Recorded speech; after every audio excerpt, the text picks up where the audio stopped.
اللہ اکبر۔ حضور نے ایک سوراخ سے بیل نکلتے ہوئے دیکھا، نکلنے کے بعد پھر دوبارہ اس چھوٹے سے سوراخ سے وہ گھسنا چاہتا ہے لیکن وہ گھس نہیں پاتا۔ تو جبریل امین سے پوچھا یہ کیا ماجرا ہے؟ عرض کی یا رسول اللہ صلی اللہ علیہ وسلم، یہ اس شخص کی مثال بیان کی گئی ہے جو زبان سے بڑا بول بول بیٹھتا ہے اور پھر اس کو واپس لینا چاہتا ہے تو وہ نہیں لے پاتا۔ جو آپ بول دیا پھر وہ واپس نہیں ہو سکتا، اس لیے بولنے سے قبل سوچ کے بولنا چاہیے۔ یہ بہت سارے تیر زبانوں کے، کچھ لوگوں کی عادت ہوتی ہے کہ وہ فٹ بول دیتے ہیں، وہ یہ نہیں سوچتے اس سے کسی کا دل دکھ جائے گا۔ اور بعض لوگوں کے رویے یہ ہوتے ہیں کہ سچا بندہ کھرا ہوتا ہے، کڑوا ہوتا ہے تو وہ ہمیشہ ہی کڑوے رہتے ہیں۔ یہ کون سی بات ہے؟ رسول اللہ سے بڑا سچا کوئی نہیں تھا، حضور سے میٹھا کوئی نہیں تھا۔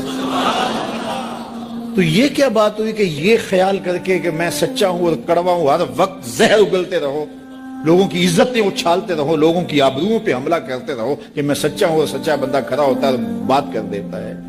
اپنی گفتگو کو کنٹرول میں کرو، کسی کا دل نہ توڑو، کسی کے دل کو اذیت نہ پہنچاؤ، خلق خدا کی بہتری کا سوچو، خود سہ لو اپنے اوپر لیکن کسی کو تکلیف نہ پہنچاؤ۔ اللہ کے محبوب علیہ السلام جب ناراض ہوتے تھے تو اللہ کے محبوب علیہ السلام کے چہرے سے صحابہ پہچانتے تھے کہ حضور غصے میں۔ کوشش حضور کی ہوتی کہ کچھ نہ کہا جائے، اور اگر حضور علیہ السلام کچھ کہنا چاہتے تو پھر آقا کریم علیہ السلام اجتماعی طور پہ کہتے ہیں کہ بعض لوگوں کا یہ خیال ہے ایسا نہیں ہے ایسا ہے، تاکہ اس کو دیکھو کئی لوگ بھرے مجمع میں ایک شخص کو ٹارگٹ کرتے ہیں، ایسا کرنے سے اس کی عزت ہی باقی نہیں رہتی۔ اللہ کے محبوب ایسا نہیں کرتے تھے، جب کسی کو کہنا ہوتا تو بھرے مجمع میں حضور کہنے کی بجائے حضور ایک ویسے بات کرتے ہیں کہ بعض لوگ ایسے کرتے ہیں بعض ایسے کرتے ہیں، ایسے نہیں کرنا چاہیے، اور جس کا ماجرا ہوتا وہ سمجھ جاتا۔ تو یہ کوئی بات نہیں ہوتی کہ میں کھرا آدمی ہوں، میں سچا آدمی ہوں، میں لوگوں کے دل چیرتا رہوں، میں لوگوں کے دل پر حملہ آور ہوتا رہوں، لوگوں کے جذبات سے کھیلتا رہوں، لوگوں کو تکلیف اور آزار پہنچاتا رہوں اور خلق خدا کے لیے میں تکلیف کا باعث بن جاؤں صرف اس بات پر کہ میں سچا ہوں۔ پہلی بات یہ ہے کہ یہ تیرا گمان ہے کہ تو سچے اور کھڑا ہے، یہ تو اللہ کو پتا ہے کون کہاں کھڑا ہے۔ اس لیے یہ بات بہت اہم ہے کہ بولنے سے قبل سوچنا چاہیے، ایسے ہی زبان سے کوئی بات نہیں نکال دینی چاہیے۔ عربی کا ایک شعر ہے کہ جراحات السنان لہو تیام ولا یلتام ما جرح اللسان، کہ جو زخم نیزوں کے لگتے ہیں وہ بھر جاتے ہیں لیکن زبان کے تیروں کا زخم کبھی نہیں بھرتا، وہ تازہ رہتا ہے۔ اس لیے ہمیشہ آپ سوچیں اپنی زندگی میں کہ ہماری زبان سے لگا ہوا تیر کسی کو گھائل تو نہیں کر رہا۔ اور کچھ لوگ ایسے ہوتے ہیں کہ وہ مر بھی جاتے ہیں لیکن ان کی زبان سے نکلے ہوئے تیروں کی زہر افشانی ختم نہیں ہوتی، اور کچھ لوگ ایسے ہوتے ہیں ان سے اختلاف بھی ہوتا ہے لیکن اس کے باوجود کوئی ایسا جملہ نہیں ہوتا ہماری جانب ان کی طرف سے آیا ہوا جو ہمیں تکلیف دے۔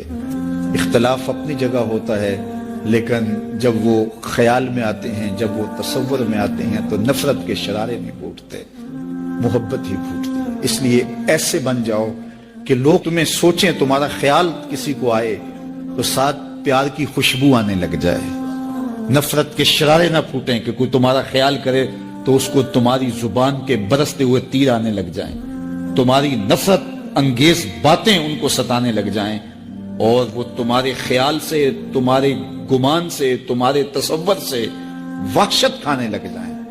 نہیں، خوبصورت زندگی گزارو، اپنی زبان کو کنٹرول میں کرو، اپنی زبان کو قابو میں کرو۔ حضرت شیخ سعدی فرماتے ہیں میں رود بار کے جنگلوں میں کھڑا تھا تو ایک آدمی چیتے کے اوپر سوار تھا، ہاتھ میں سانپ کا کوڑا پکڑا ہوا تھا، تو میرے قریب آ کے اس نے بریک لگائی نا جب، تو میں ٹھٹر گیا، ڈر گیا۔ تو وہ مسکرا کے کہنے لگے، وہ صاحب جو چیتے پہ سوار تھے، سعدی ڈر گئے ہو؟ تو میں نے کہا بات ہی ڈرنے کی ہے، چیتے پہ تم سوار ہو، ہاتھ میں سانپ کا کوڑا پکڑا ہے۔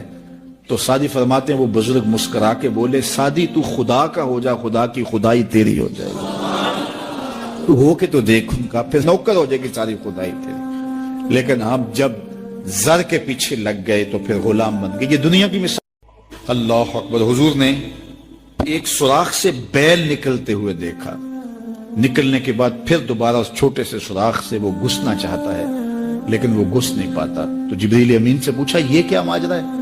عرض کی یا رسول اللہ صلی اللہ علیہ وسلم یہ اس شخص کی مثال بیان کی گئی ہے جو زبان سے بڑا بول بول بیٹھتا ہے اور پھر اس کو واپس لینا چاہتا ہے تو وہ نہیں لے پاتا. جو آپ بول دیا پھر وہ واپس نہیں ہو سکتا. اس لیے بولنے سے قبل سوچ کے بولنا چاہیے. یہ بہت سارے تیر زبانوں کے کچھ لوگوں کی عادت ہوتی ہے کہ وہ فٹ بول دیتے ہیں. وہ یہ نہیں سوچتے اس سے کسی کا دل دکھ جائے گا. اور بعض لوگوں کے رویے یہ ہوتے ہیں کہ سچا بندہ کھرا ہوتا ہے کڑوا ہوتا ہے تو وہ ہمیشہ ہی کڑوے رہتے ہیں.